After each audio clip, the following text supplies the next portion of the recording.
नमस्कार, TV 9 digital में आप सभी का स्वागत है। मैं और मेरे सहयोगी साकेत शर्मा आज बात करेंगे इस मुद्दे पर कि अहमदाबाद में आखिर कर्फ्यू क्यों लगेगा। कर्फ्यू कोई किसी आपराधिक मामले की वजह से नहीं लगेगा, बल्कि इसलिए लगेगा क्योंकि आज दुनिया भर के क्रिकेट फैंस जो हैं उनकी निगाहें होंगी अहमदाबाद पर। अहमदाबाद में जो क्रिकेट फैंस हैं वो स्टेडियम के रास्ते पर होंगे, क्योंकि आज टक्कर होगी राजस्थान की और आरसीबी यानी रॉयल चैलेंजर्स बैंगलोर की।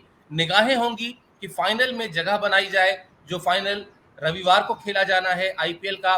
और ना सिर्फ फाइनल में जगह बनाई जाए, बल्कि इस ट्रॉफी को, इस सीजन की ट्रॉफी को चूमा जाए। यानी मुकाबला जबरदस्त होने वाला है। राजस्थान और बैंगलोर दोनों ही टीमें लगभग एक जैसी ताकत और कमजोरियों के साथ यहां तक का सफर तय कर चुकी हैं। इसके बाद का सफर बहुत दिलचस्प होने वाला है और उसी पर हम बातचीत करेंगे। हमारे सहयोगी सुमन भी हमारे साथ हैं। साकेत, क्या देख रहे हैं आप? मतलब अब बहुत ही विस्तार से तो हम लोग चर्चा करते रहते हैं कि किसका पलड़ा भारी है, कौन कैसा खेल रहा था, क्या खेल रहा था, लेकिन आज निर्णायक दिन है। राजस्थान या बैंगलोर? देखिए, आज निर्णायक लड़ाई है। फाइनल से पहले का फाइनल आप इसे कह सकते हैं। फाइनल के टिकट की लड़ाई है। और राजस्थान को तो खैर पूर्व में आईपीएल चैंपियन बनने का जो अनुभव है वो भी हासिल है, लेकिन रॉयल चैलेंजर्स बैंगलोर मौके चूक चुकी है पहले। इस बार उसे किस्मत ने प्लेऑफ में जरूर पहुंचाया, लेकिन एलिमिनेटर जीत कर उसने दिखाया है कि किस्मत ने जो वो उसे मौका दिया है, अब वो उसे अपने मेहनत के दम पर जो है जाया नहीं जाने देगी। और जिस तरह का खेल उसने एलिमिनेटर में दिखाया है, उसने राजस्थान के लिए खतरे की घंटी बजा दी है। बेशक जो मोटेरा, जहां पर नरेंद्र मोदी स्टेडियम जो है, जहां पर आज का मुकाबला खेला जाने वाला है, वो रॉयल्स का पहले होम ग्राउंड रहा हो। बेशक इस मुकाबले पर रॉयल्स का रिकॉर्ड हो सकता है अच्छा रहा हो, लेकिन आज आरसीबी आसानी से राजस्थान को जीतने नहीं देगी। मुकाबला कांटे का होगा। और जो एक ग्रुप स्टेज पर भी इन दोनों टीमों के मुकाबले की बात देख लें तो दोनों के बीच की जो टक्कर है वो 50-50 रही है। दोनों ने 2 मुकाबले खेले थे और एक एक जीते थे। तो आप ये देख सकते हैं कि कोई टीम किसी से कम नहीं है। और ना आप उनकी जो प्लेइंग 11 की लिस्ट है पिछले मैचेस में, अगर दोनों के उठाकर देख ले तो अगर उसे भी देखें तो राजस्थान या बैंगलोर, चाहे बात गेंदबाजी की कर लें, स्पिन अटैक की कर लें, पेस अटैक की कर लें, या फिर बल्लेबाजों की कर लें, टक्कर बराबरी की रहने वाली है आज के मैच में। इसलिए कौन जीतेगा ये तो आज सामने पता चलेगा। नहीं आ रहा, मुझे मुझे ऑडियो नहीं आ सुमन, रहा। लगता है कुछ तकनीकी रूप से अभी उनके साथ समस्या है, लेकिन चेक कर लेते हैं। सुमन, आपको आवाज आ रही है? ऑडियो नहीं आ रहा, कुछ सुनाई नहीं दे रहा। तो आप पहले अपने आप को म्यूट कर लें, ताकि हम लोग अपनी बातचीत करते रहें। जब आपका तकनीकी मामला सॉर्ट आउट हो जाएगा तो फिर हम आपसे संपर्क करेंगे। साकेत, जो अभी तक हम लोग बात कर रहे थे कि मतलब किस टीम को आप किस नजरिए से देख रहे हैं, एक और बहुत दिलचस्प चीज है जो मुझे लगता है कि इस बार जो तीनों टीमें अभी खिताब की दावेदार हैं, मतलब गुजरात, राजस्थान और बैंगलोर, इसमें सिर्फ और सिर्फ राजस्थान की टीम है जिसने अभी तक खिताब जीता है। यानी बहुत स्ट्रॉन्ग चांसेस इस बात के हैं कि जो बहुत सालों से इंतजार था कि आईपीएल को एक नया चैंपियन मिले, जो चैंपियन मिल नहीं रहा था। कभी चेन्नई जीत लेती थी, कभी मुंबई जीत लेती थी, बीच में एक आध दो मौका आया तो कोलकाता ने जीत लिया। लेकिन टीम जैसे बैंगलोर की टीम हो गई, दिल्ली की टीम हो गई, पंजाब की टीम हो गई, इन टीमों को लंबे समय से पहली ट्रॉफी का इंतजार था। आईपीएल के फैंस को एक नई टीम के चैंपियन होने का इंतजार था। तो इस बार अगर आप देखें इस लिहाज से, तो सिर्फ और सिर्फ राजस्थान की टीम है जिसके पास चैंपियन का टैग पहले से है। दो टीमें ऐसी हैं और बहुत स्ट्रांग, मतलब एक तो ऑलरेडी फाइनल में पहुंच चुकी है। दो टीमें ऐसी हैं जो भरोसा दिला रही हैं क्रिकेट फैंस को कि इस बार आईपीएल का ताज किसी नई टीम के सर बनने वाला है। देखिए, बहुत उम्मीद है कि कोई नई टीम हो सकती है विजेता, लेकिन राजस्थान के पास भी अपनी एक खास वजह है शेन वॉर्न। राजस्थान की टीम अपने पहले कप्तान के लिए जीतना चाहेगी, अपने मेंटोर के लिए जीतना चाहेगी ये खिताब, और उसके लिए ये पूरी कोशिश करेगी। बेशक ये क्वालिफायर 1 नहीं जीत सके, लेकिन ये इस टीम में इतना दम है कि ये टीम फाइनल तक जा सकती है और फाइनल जीतकर खिताब भी उठा सकती है। पहले भी कई टीमों ने ऐसा करके दिखाया है। जरूरी नहीं है कि क्वालिफायर 1 आप हार गए तो आप खिताब से चूक गए। पिछड़कर भी वापसी करते हुए कई टीमों ने खिताब जीते हैं, और राजस्थान की टीम में वो जो मौजूदा टीम है राजस्थान की, जो इनका कॉम्बिनेशन है, उसमें वो बात दिखती है, उसमें वो आग है। रही बात दो नई टीमों की, तो दो नई टीम, गुजरात तो पहले से ही फाइनल में पहुंच चुकी है। गुजरात की टीम को मैं शुरू से ही कहते रहा था, गुजरात की टीम में दम है, ये टीम, इस टीम को मैं फाइनल खेलते देख सकता हूं। और मैं इवन जब ऑक्शन हुआ था, जब ये टीम बनकर तैयार हुई थी, तब भी मुझे लगा था कि गुजरात में वो बात है, गुजरात की टीम में वो खिलाड़ी हैं, और उस पर वो टीम खरी उतरी। मेरी उम्मीद पर जो मैंने सोचा था वैसा हुआ उस टीम के साथ। उस टीम ने अपना लगातार कंसिस्टेंसी दिखाई अपने परफॉर्मेंस में, और वही वजह है कि वो फाइनल में है। आरसीबी की बात कर लें, आरसीबी अप्स एंड डाउन बीच में जरूर हुए, लेकिन जिस तरह से इस टीम ने जो है गियर पकड़ा है, जिस तरह से इसका बॉडी लैंग्वेज इसके खिलाड़ियों का बदला है प्लेऑफ में पहुंचने के बाद, वो अब लग रहा है कि मौके आसानी से हाथ से नहीं जाने देगी अपने हाथ। तो अब राजस्थान दूसरी बार चैंपियन बनती है या फिर कोई नई टीम, ये तो खेल से ही पता चलेगा कि दिन किसका अच्छा है। आज दिन किसका अच्छा होगा, राजस्थान या बेंगलोर, या फाइनल वाला दिन किसका होगा। तो बहुत सारी चीजें उस दिन के खेल पर भी डिपेंड करती हैं। चलिए एक बार फिर से कोशिश कर लेते हैं साकेत हम लोग सुमन से जुड़ने की। सुमन, आपको आवाज आ रही है हमारी? अब आ रही है, आ रही है। तो पहला सवाल तो यही बहुत जो सबकी आज जिज्ञासा है कि राजस्थान या बैंगलोर? देखिए, मेरे हिसाब से बैंगलोर का थोड़ा पल्ला भारी रह सकता है, क्योंकि उनको एक विनिंग मोमेंटम मिल गया है। एक नया स्टार रजत पाटीदार के नाम से आया है, जिनको बारे में ज्यादा कुछ पता नहीं था किसी को। तो वो एक अननोन प्लेयर्स हैं। अननोन प्लेयर होने से एक खतरा रहता है कि उनके अगेंस्ट में ज्यादा आप स्ट्रेटेजाइज नहीं कर सकते। तो कहीं ना कहीं मेरे हिसाब से एक फैक्टर उनका रहेगा। अभी डुप्लेसिस और विराट कोहली, बड़ा मैच है, उनको पता है कि इस मैच में उनको रोल अच्छा लेना है। मैक्सवेल का रोल भी बहुत इंपॉर्टेंट है। तो मेरे हिसाब से बैंगलोर को कुछ साबित करना चाहेगी, क्योंकि उनको ये सब लोग यही कह रहे हैं कि शायद ये विराट कोहली का सीजन होगा, और हो सकता है कि थोड़ा लक फैक्टर भी रहा है इस पूरे टूर्नामेंट में। वो जिस तरह से उन्होंने लास्ट 4 को क्लिंच किया है, एक बार फॉर्म बहुत खराब चला गया था टूर्नामेंट में, लग नहीं रहा था कि रॉयल चैलेंजर्स में कर पाएगी टॉप 4 में, लेकिन वहां से वापस आना, कुछ प्लेयर्स के फॉर्म में जाना, आना जाना, ये होता रहा। लेकिन कहीं ना विराट कोहली का of through out the tournament of form में रहना, लेकिन जिस वक्त जरूरत था उस वक्त इनिंग्स अच्छा खेलना।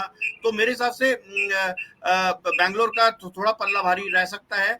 वो एक एक्स फैक्टर शायद उनको मिल सकता है, जो वो रजत पाटीदार के शायद अब मेरे हिसाब से जो राइवल टीम की जो है राजस्थान रॉयल्स की, जो मेन जो वो होंगे, वो शायद विराट कोहली और डुप्लेसी या मैक्सवेल ना होके रजत पाटीदार होंगे। तो मुझे कहीं ना कहीं लगता है वो उनका फैक्टर ज्यादा चल सकता है। जॉस बटलर, देखिए उनके रॉयल चैलेंजर्स की टीम में जॉस बटलर तो फॉर्म में है ही। मेरे हिसाब से वो कितना चल पाते हैं, जायसवाल इतना चल नहीं पाते, कभी चल रहे हैं कभी नहीं चल रहे हैं। कहीं ना कहीं राजस्थान रॉयल्स का हो सकता है पूरा का पूरा जॉस बटलर पे डिपेंड कर रही है। तो उनके पास ज्यादा बैट्समैन इस तरह के नहीं है कि 60, 70, 80 रन खेल जाए। तो मेरे हिसाब से कहीं ना कहीं बैंगलोर का ज्यादा पल्ला भारी रह सकता है। साकेत, आप एक एडिशनल मोटिवेशन की बात कर रहे थे, लेकिन मजेदार बात यह है कि वो एडिशनल मोटिवेशन तीनों ही टीमों के पास है, और तीनों ही टीमों के पास बहुत स्ट्रॉन्ग मोटिवेशन है। मैं बताता हूं किस तरह। बैंगलोर की टीम के पास मोटिवेशन है कि विराट कोहली ने आज तक इस टूर्नामेंट को जीता नहीं कप्तान के तौर पर। पिछले सीजन में वो कप्तानी उन्होंने छोड़ी।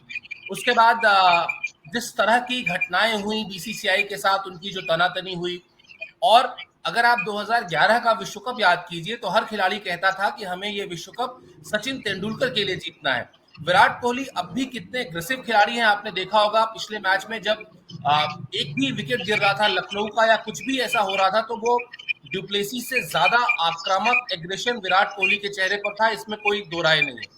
तो बैंगलोर के पास विराट कोहली का मोटिवेशन है। गुजरात की टीम पहली बार इस चैंपियनशिप में आई है, उसने कमाल की क्रिकेट खेली है। पहली प्लेऑफ की टीम, पहली फाइनल की टीम, हार्दिक पांड्या, दिमाग में आप याद रखिए किस तरह के बुरे दौर से गुजरे हैं, उनके पास मोटिवेशन है इस बात को साबित करने का कि कैसे एक टीम पहली ही बार में अपने आप को चैंपियन बना सकती है। राजस्थान की टीम हम सब जानते हैं, हाल में ही हमने शेन वॉर्न को खोया। शेन वॉर्न ही वो खिलाड़ी थे जिन्होंने पहली बार इस टीम को चैंपियन बनाया था। तो राजस्थान की टीम भी चाहेगी कि वो चैंपियन बनकर शेन वॉर्न को डेडिकेट करे। और भूलिएगा नहीं, हार्दिक पांड्या भी चाहेंगे कि वो जीतकर अपने पिता को, जिनको उन्होंने पिछले साल खोया था, उनको वो खिताब डेडिकेट करें।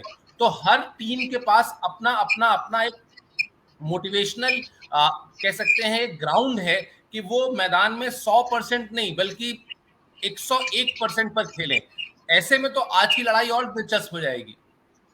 बिल्कुल, आपने सही बात कही कि हर टीम के पास अपना मोटिवेशन है। आरसीबी विराट के लिए जीतना चाहती है, राजस्थान शेन वॉर्न के लिए जीतना चाहती है। तो लेकिन ये गेम है क्रिकेट का। क्रिकेट में आप एक दो मैच एक दो खिलाड़ियों के दम पर जीत सकते हैं, और आज का जो मुकाबला है उसमें सिर्फ राजस्थान की बात अगर आप करें तो जोश बटलर हैं, उनकी बल्लेबाजी गेंदबाजी नो डाउट इस टीम की सबसे अच्छी है। और जो आज का मुकाबला अगर मैं दोनों टीमों का देखूं तो दोनों टीमों के स्पिनर्स के बीच होगा।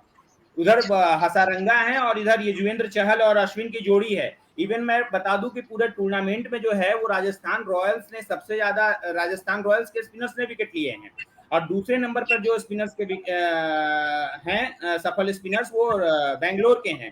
तो स्पिनर्स के बीच तो ये मुकाबला होगा ही, लेकिन बाकी के खिलाड़ियों को भी कुछ आज करना होगा, क्योंकि अब मुकाबला अहम है। अब फाइनल में पहुंचने की लड़ाई है, उसके बाद फाइनल जीतने की लड़ाई होगी। तो सिर्फ एक दो खिलाड़ियों से बात नहीं होगा, अब संजू सैमसन को आगे बढ़कर बड़ी पारी खेलनी पड़ेगी। वो 20-30 रन से काम नहीं चलेगा, क्योंकि जोश बटलर को एक सपोर्ट चाहिए। यशस्वी जायसवाल की सुमन जी ने अभी बात की, ठीक है, एक दो इनिंग ही वो अच्छा कर पाए हैं, उसके बाद क्या देवदत्त पड्डीकल 30-40 से आगे आना होगा देवदत्त पड्डीकल को भी। तो सभी खिलाड़ियों को, इवन अगर सभी खिलाड़ी 40 प्लस 30 प्लस 40 प्लस भी करते हैं तो वो टीम के हक में जाएगा। राजस्थान रॉयल्स की अगर बात करूं तो संजू सैमसन के लिए एक मनोवैज्ञानिक दबाव उन पर यह भी हावी रहेगा कि हसारंगा के खिलाफ उनका रिकॉर्ड अच्छा नहीं है, मोहम्मद सिराज के खिलाफ उनका रिकॉर्ड अच्छा नहीं है।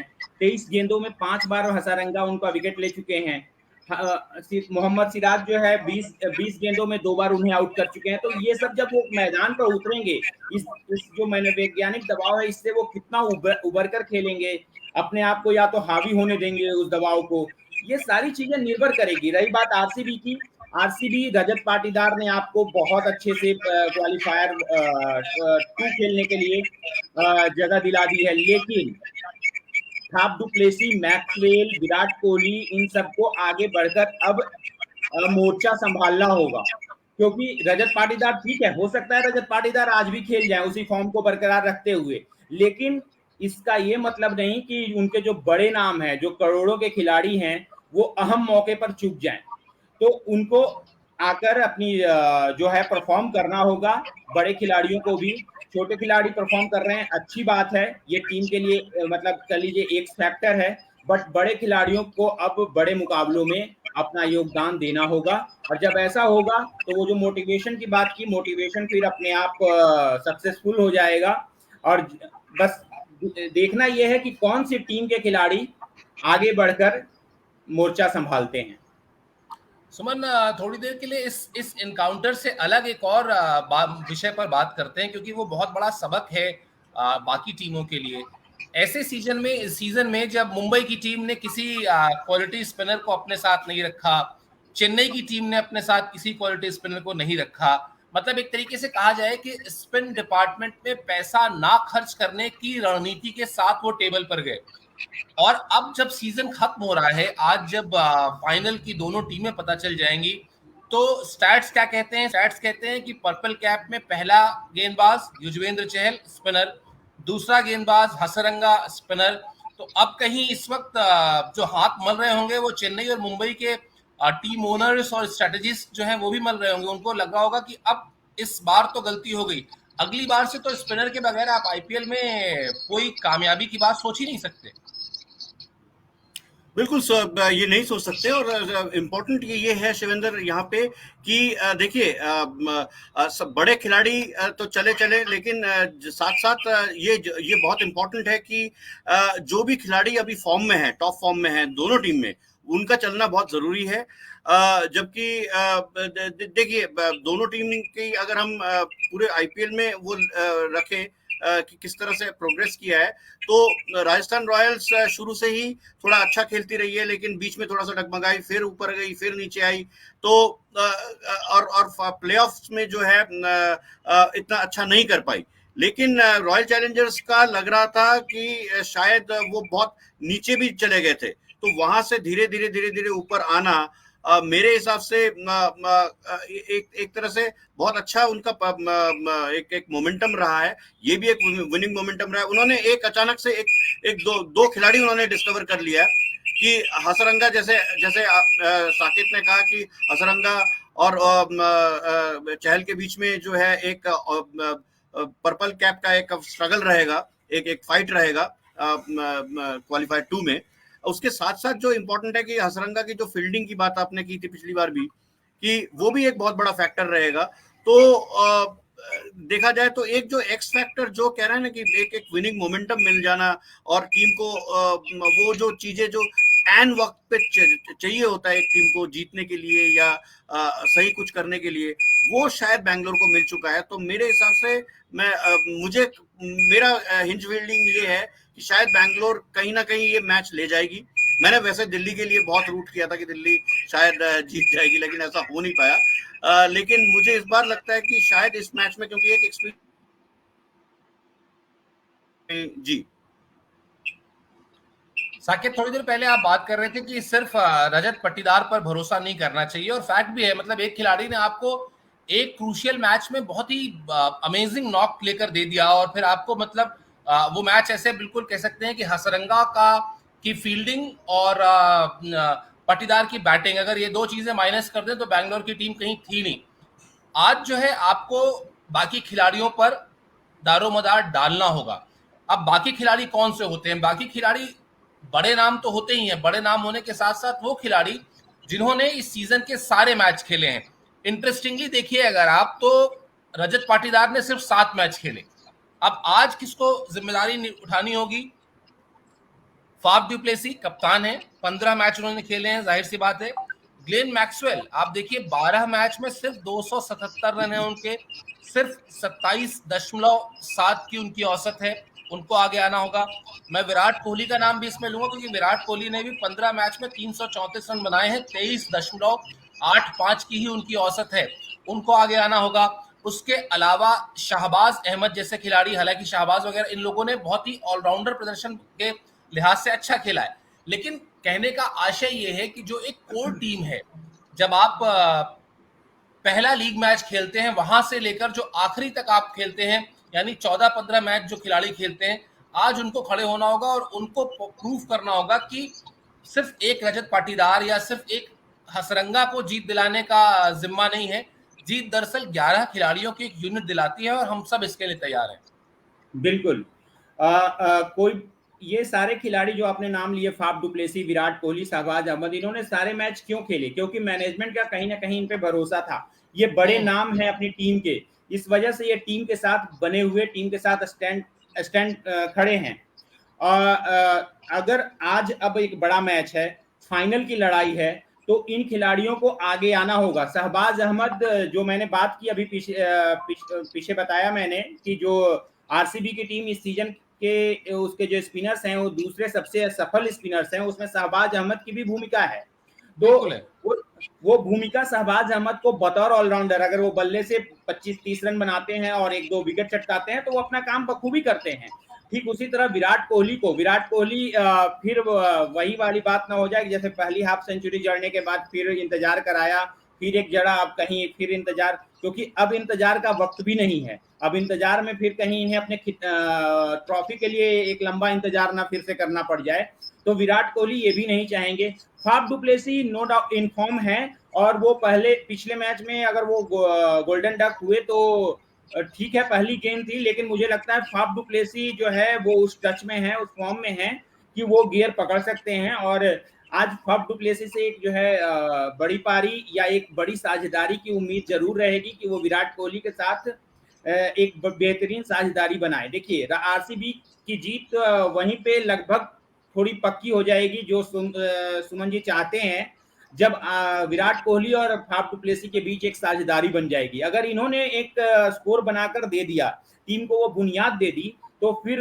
टीम में इतना मादा है आरसीबी के कि वो एक उस पर जीत की बुलंद इमारत खड़ी कर सकते हैं, क्योंकि टीम के पास फिर अच्छे गेंदबाज भी हैं, पावर हिटर भी हैं। आगे चलकर दिनेश कार्तिक हैं टीम के पास, हमें ये नहीं भूलना चाहिए कि दिनेश कार्तिक भी हैं टीम के साथ। मैक्सवेल हैं, मैक्सवेल ने अभी तक कुछ वैसा किया नहीं है, यानी मैक्सवेल को अभी जो है अपना काम करना है, तो वो चाहेंगे कि अब नहीं तो कब तो वो चाहेंगे कि आज के मौके को मैक्सवेल भुनाए, और दिनेश कार्तिक तो खैर अपना काम कर ही रहे हैं फिनिशर की भूमिका में।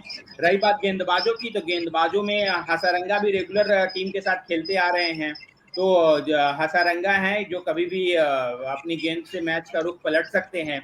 उसके अलावा टीम के पास हर्षल पटेल और जॉश हेजलवुड के तौर पर दो डेथ ओवर स्पेशलिस्ट हैं, जो मतलब हर्षल पटेल को तो खैर कहते ही हैं कि मुझसे भैया डेथ ओवर्स कराओ, मैं वो चैलेंज एक्सेप्ट करता हूँ। डेथ ओवर्स हर गेंदबाज करना नहीं चाहता, लेकिन हर्षल पटेल को वही करना अच्छा लगता है, उन्हें बल्लेबाजों का चैलेंज पसंद है। तो अगर ये सारी चीजों का मिश्रण अगर देखने को मिल गया तो आरसीबी की बल्ले बल्ले है फिर। वैसे बड़ी दिलचस्प बात आपने कही, और मैं जब हर्षल पटेल को देखता हूं तो मुझे लगता है कि यार ये बहुत ही सौम्य सा दिखने वाला चेहरा, बहुत ही आसान सा दिखने वाला क्रिकेटर, जबकि अगर आप देखें जो वर्ल्ड क्रिकेट में बहुत ही डेंजरस फास्ट बॉलर्स हुए, मतलब हम लोग की जनरेशन याद करेगी तो कहाँ, हम लोग बहुत पुराने नहीं जाएंगे अगर, तब भी मर्व ह्यूज याद आएंगे। अगर नई जनरेशन में आप आ जाएंगे तो उधर शोएब अख्तर याद आएंगे, जिनकी आंखें ऐसा लगती थी, जिनका चेहरा ऐसा लगता था कि हर गेंद पर वो मतलब डराकर ही विकेट ले लेंगे। उससे उलट हर्षल पटेल बहुत ही सौम्य में, बहुत ही ऐसा लगता है बहुत ही कोई शरीफ सा आदमी है, पार्क में घूमने आया है, गेंद मिल गई है, लाओ अच्छा चलो एक ओवर फेंक देते हैं। लेकिन ये आप बात आपने सही की कि उनके जो रिकॉर्ड्स हैं वो ये दिखाते हैं कि किस तरीके से वो अपने नर्व्स पर कंट्रोल करते हैं, और किस तरह से सबसे क्रूशियल मौके में, मुझे याद है आशीष नेहरा एक बार श्रीलंका की बात है, और श्रीलंका में ऐसे ही हम लोग प्रैक्टिस सेशन खत्म होने के बाद टहल रहे थे और 2020 फॉर्मेट में बात हो रही थी, तो सबसे पहले आशीष नेहरा ने मुझसे कहा था कि ये तो तेज गेंदबाजों के लिए क्या, गेंदबाजों के लिए कब्रगाह है ये टूर्नामेंट, ये जो फॉर्मेट है। लेकिन उस गेंदबाजों के कब्रगाह वाले टैग के फॉर्मेट में जिस तरह से हर्षल पटेल गेंदबाजी करते हैं, मतलब वाकई दीवाना बना देने वाली बात होती है कि बहुत ही आराम से आए, बहुत ही कूल लगता है, कुछ नहीं हुआ यार, गेंद ही तो फेंकनी है, फेंक देते हैं। खैर सुमन, हम बात कर रहे हैं उस कोर टीम की जो कोर टीम पूरे टूर्नामेंट में खेली है, और जिस कोर टीम में अभी तक एक दो प्लेयर्स तो अपने रोल को समझ रहे हैं, लेकिन कलेक्टिवली एफर्ट नहीं दिखाई दे रहा है।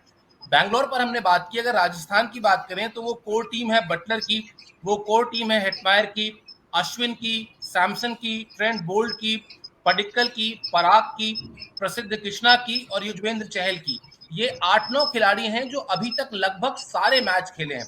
आपको लगता है कि अब इससे बाहर जाकर कोई और 2-3 खिलाड़ी जो हैं उन पर भरोसा करना होगा, या ये जो नाम मैंने लिए ये नाम अपने आप में इतने मुकम्मल हैं, इतने मजबूत हैं कि आज इनको ये सोचना चाहिए कि हमको ये 8 में से ही कोई प्लेयर चाहिए, 2-3 जो मैच जिताए, हम इसके बाहर सोचेंगे ही नहीं। शिवेंद्र, देखिए ये 8 खिलाड़ी तो मेन खिलाड़ी हैं और कोर टीम जिसे कहते हैं, और कहीं ना कहीं इनका भूमिका तो प्रमुख रहेगा ही, क्योंकि 11 में से 8 तो यही हो गए, तो बाकी 3 से हम ज्यादा उम्मीद कर भी सकते हैं, लेकिन कहीं ना कहीं मेरे हिसाब से ये 8 प्लेयर बहुत जरूरी है। एक ऑरेंज कैप होल्डर है, एक पर्पल कैप होल्डर है, आप और टीम में बाकी प्लेयर्स भी जो हैं कोई ना कोई कंट्रीब्यूशन किसी ना किसी मैच में थोड़ा बहुत दिया ही है, लेकिन मैं बार बार यही कह रहा हूं कि over dependence on Jos Buttler जो है वो कहीं ना कहीं भारी ना पड़ जाए, क्योंकि बैट्समैन को जो है आपको चलना पड़ेगा। यशस्वी जायसवाल को मेरे हिसाब से कहीं ना कहीं जो है रन बनाने पड़ेंगे टॉप ऑफ द ऑर्डर, अगर उनको आज भी मौका मिलता है तो। और मेरे हिसाब से टीम को थोड़ा सा एज ए यूनिट मुझे ज्यादा लगता है कि ज्यादा खेलनी पड़ेगी, बजाय कि इंडिविजुअल एक्सेलेंस। जो इंडिविजुअल एक्सेलेंस वो तो अपने आप में होता है, इंडिविजुअल आप ब्रिलियंस जो जिसे कहते हैं वो तो चलती रहती है, लेकिन साथ साथ उसके साथ साथ आपको जो देखना पड़ेगा वो है कि टीम कॉम्बिनेशन किस तरह का लेते हैं। तो आज बड़ी इंटरेस्टिंग मैच होगी, क्योंकि उनको ये पता है कि बैंगलोर टीम जो है अब वो विनिंग मोमेंटम मिल गया, कैसे वो रजत पाटीदार को रोकेंगे या मैक्सवेल। मुझे लगता है कि मैक्सवेल आज बहुत एक इंपॉर्टेंट फैक्टर होने वाले हैं, क्योंकि मैक्सवेल को पता है कि उन्होंने इस पूरे आईपीएल में कोई टॉप नहीं किया। यहाँ अगर वो फिर भी नहीं कर पाए तो शायद अगली बार से उन्हें इतनी सीरियसली कोई ज्यादा ना ले, और क्योंकि अगर at the end of the day आपको परफॉर्म करना पड़ेगा। आप अगर इतने ज्यादा दाम में बिकते हो और आप ना कहीं आपको अब वो होना जरूरी है। बिल्कुल, आप अपनी साख के नाम पर एक सीजन खेल सकते हैं, 2 सीजन खेल सकते हैं, लेकिन आप इस लीग में लगातार नहीं खेल सकते, क्योंकि ये लीग हमेशा से बहुत ही एक तरीके से कहा जाए तो बहुत ही क्रूअल, बहुत ही क्रूर एक तरीके का फॉर्मेट है, जहां पर अगर आपने रन किए, विकेट लिए तो आपकी बल्ले बल्ले है, वरना आप कोई भी हो, आपको आपके घर का रास्ता बहुत ही प्यार से दिखा दिया जाता है। केरॉन पोलार्ड इसका सबसे बड़ा उदाहरण है, कोई माने और चाहे ना माने। खैर साकेत, अभी हम लोग बात कर रहे थे हर्षल पटेल की, बात थोड़ी प्रसिद्ध कृष्णा की भी होनी चाहिए, क्योंकि आखिरी मैच में वो जो बैक टू बैक 3 छक्के उनको लगे, उसको अगर हटा दें आप तो 15 मैच उन्होंने खेले हैं इस सीजन में, वो बहुत ही कोर टीम का हिस्सा है, अच्छी गेंदबाजी कर रहे थे, 15 मैच में उनके 15 विकेट भी हैं, और उन्होंने जो रन दिए हैं वो लगभग 8.25 रन के आसपास दिया है। तो 8.25 रन तो ठीक ठाक माना जाता है T20 के फॉर्मेट में, 15 विकेटें भी हैं, मतलब एक एक खिलाड़ी के तौर पर उनको ये मैच्योरिटी दिखानी होगी अभी, कि वो बीते मैच की बात थी, ठीक है 3 छक्के लगे बैक टू बैक, मैच मेरे हाथ से निकल गया, हम हार गए, लेकिन अब वापस एक नए सिरे से मुझे गेंदबाजी करनी है, और हमेशा याद रखना चाहिए कि जो जो बहुत सारे बैट्समैन कहते हैं कि लास्ट लाफ जो होता है वो गेंदबाज का होता है। आपने एक ओवर में किसी को 3 चौके मारे और उसके बाद उसने आपका विकेट ले लिया, जैसे हसरंगा ने अभी पिछले मैच में किया है वोहरा को आउट करके, एक छक्का और एक चौका मारने के बाद शायद विकेट लिया, और फिर वो बड़ा ही मुस्कुराते हुए गए और मैच का नतीजा उनकी टीम के पक्ष में गया। तो प्रसिद्ध कृष्णा का भी आज रोल इंपॉर्टेंट रहने वाला है। बिल्कुल, प्रसिद्ध कृष्णा का आज रोल, इवन जब वो शुरुआत में पावर प्ले में गेंदबाजी करने आएंगे तब भी, और जब आखिर के 2 ओवर डालने आएंगे तो भी, प्रसिद्ध कृष्णा राजस्थान के नो डाउट अहम कड़ी हैं। राजस्थान के पेस अटैक के ट्रेंट बोल्ट के साथ जो उनका मिश्रण है, वो जब अगर जोड़ी रंग में आ गई तो फिर आरसीबी के लिए मुश्किल खड़ी हो सकती है। और जिस तरह से प्रसिद्ध कृष्णा के मतलब दिल और दिमाग में भी ये होगा कि जिस तरह से पिछला मैच निकल गया हाथ से, अब आगे वो गलती नहीं करनी है, आगे उस तरह के मौके बल्लेबाजों को नहीं देने हैं, और सामने और वो चाहेंगे ये भी होगा कि फाइनल में पहुंचकर उसी गुजरात से वो बदला लेना है। तो उसके लिए करना क्या है आरसीबी को, तो ये सारी चीजें एक बतौर खिलाड़ी शायद चलती हो ना चलती हो, एक तो खिलाड़ी अक्सर अगर आप पूछेंगे तो कहेंगे कि नहीं ऐसा कुछ सोचते हैं, वो तो एक मैच की बात थी वगैरह, लेकिन मुझे लगता है कहीं ना कहीं वो बात जहन में रहती जरूर होगी एक, कि यार एक मौका और मिले, बस मैं कुछ वैसा करूं। हालांकि एक गेंदबाज के तौर पर प्रसिद्ध कृष्णा जरूर उस बात को अब पीछे छोड़कर वापसी करना चाहेंगे, और आज का जो अहम मैच है उसमें पावर प्ले और डेथ ओवर दोनों जगह अच्छी गेंदबाजी करना चाहेंगे।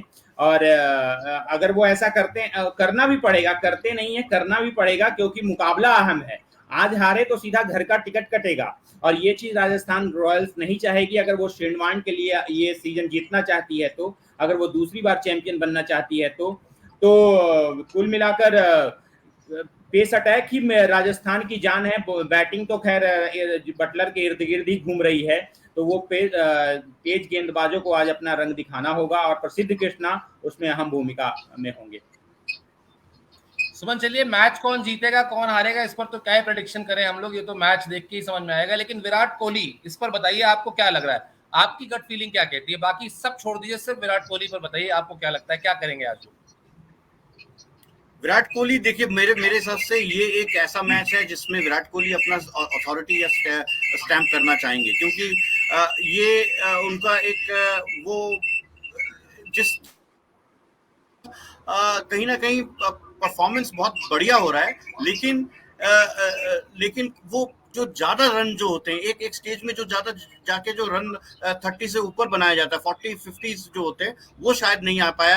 एक ही हाफ सेंचुरी उनकी लगी है, तो कहीं ना कहीं मेरे हिसाब से जब विराट कोहली एक कोशिश जरूर करेंगे कि 70-80 रन का एक पारी जरूर खेलें, और ये भी साबित करें कि वो अभी भी पूरी तरह से खर्चा नहीं हुए हैं, अभी भी उनमें बहुत दम बाकी है। क्योंकि देखिए, ऐसा नहीं है कि उनकी बॉल मिडल नहीं हो रही है, वो शॉट्स जो जरूर ठीक से खेल पा रहे हैं, कहीं ना कहीं अनलकी हो जा रहे हैं या शॉट सिलेक्शन में कोई कमी हो जा रही है। तो मेरे हिसाब से विराट कोहली इस मैच को जरूर देखेंगे कि एक विनिंग स्टेटमेंट भी देना चाहेंगे कि जीतने की पूरी कोशिश करेंगे। मेरे हिसाब से विराट कोहली आज अच्छा रन बना सकते हैं। मैं एक हाफ सेंचुरी तो एक्सपेक्ट कर रहा हूँ विराट कोहली से। जी साकेत, आप क्या एक्सपेक्ट कर रहे हैं? देखिए, विराट कोहली बड़ी पारी खेलें, अच्छी बात है, 50+ स्कोर, सेंचुरी भी मारे तो और अच्छी बात है, वो इंतजार खत्म होगा। लेकिन विराट कोहली और फाफ डू प्लेसी के साथ मिलकर जो है विराट कोहली एक अच्छी साझेदारी जरूर करें, क्योंकि साझेदारियों से ही ऐसे बड़े मुकाबले जीते जाते हैं। और आज अगर वो साझेदारी हुई तो राजस्थान के लिए मुश्किल घड़ी हो सकती है। बेशक उसमें फाफ डू प्लेसी के रन 80 हो और विराट कोहली के 45 ही रहे, लेकिन वो साझेदारी आज बनती है, और वो साझेदारी आज विराट कोहली और फाफ डू प्लेसी से ओपनिंग में चाहिए, तभी आरसीबी की बात बनेगी और राजस्थान की हार होगी। हालांकि बाकी तो मैच पे निर्भर है कौन अच्छा खेलता है। चलिए, खैर मेरे दोनों सहयोगी साकेत और सुमन भले ही बैंगलोर के पक्ष में थोड़ा सा झुके हुए हैं, यानी संभवतः इनका जो अनुपात है जीत और हार का वो 60-40 का है, यानी 60% वो बैंगलोर की टीम के साथ हैं। मैं नहीं जानता कि मुझे क्यों ऐसा लग रहा है, लेकिन मैं अगर अपने दिल की बात कहूं तो मुझे लगता है कि राजस्थान की टीम यहां से फाइनल में जाती मुझे दिखाई दे रही है, कम से कम। भले ही दोनों सहयोगी मेरे बैंगलोर के पक्ष में हो, मैं आज भी अभी राजस्थान के पक्ष में हूं। मुझे लगता है कि जो क्रिकेट पूरे सीजन में खेली है वो राजस्थान की टीम ने बेहतर खेली है। क्या आप साकेत कुछ बदलना चाहते हैं अपना? यहीं पर 2-1 से बेंगलोर का पलड़ा भारी है। हाँ, बिल्कुल ठीक है। तो इसमें तो मैंने स्वयं स्वीकार कर लिया कि मेरा मन ये कह रहा है, बाकी तो मैच के बाद डिसाइड होगा। लेकिन इंटरेस्टिंग चीज ये है जो जिसपे हम तीनों लोग सहमत हैं, मैं भी सहमत हूँ, साकेत भी सहमत है और सुमन भी सहमत है, कि अगर राजस्थान की टीम आज बाहर हो जाती है तो ये बात तय है कि आईपीएल की ट्रॉफी एक ऐसी टीम के पास जाएगी जिसने अब तक इस खिताब को कभी नहीं जीता है। क्योंकि अब या तो चैंपियन बनेगी गुजरात की टीम और या फिर चैंपियन बनेगी बैंगलोर की टीम।